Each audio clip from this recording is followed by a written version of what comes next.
Bwana, sio wengine ni wale Gymnast Tanzania, na hii hapa ni Fitness Kitana. Leo tuko pande za Suka, tumekuja Suka hapa kufanyia watu challenge kuhusiana na swala zima la mazoezi, lakini pia tutakuwa tuna maswali, au sio?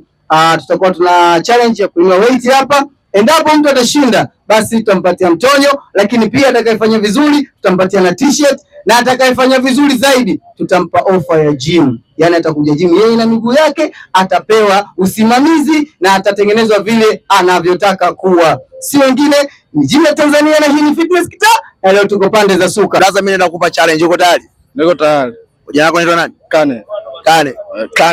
Kane. Yeah. Safi sana. Mimi naenda moja kwa moja kwenye challenge. Naenda kukupa challenge. Sawa eh? Tunakupa challenge ya shoulder press ambayo utatumia dumbbell hizi za kilo 25. Uko tayari? Niko tayari.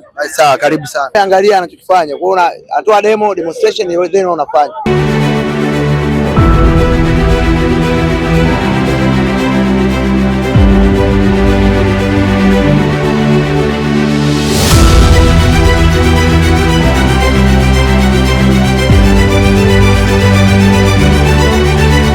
Kama unavyoona anaendelea kufanya challenge.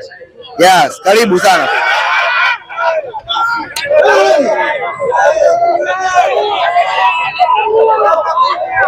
Wanapopiga mazoezi basi wanafikia malengo ya kuwa na afya bora pia na muonekano bora. Sasa Kani, wewe umeshindwa, lakini mimi hapa nataka nikushauri kitu kimoja na pia nikusaidie. Unaweza ukafika gym kwetu pale Kimara Korogoze Gym Club House, na gym ipo pale Kam College. Ukifika pale utasaidiwa, na siku nyingine tukija kupa challenge ya hii weight utaweza kuipress. Sawa blaza, karibu sana.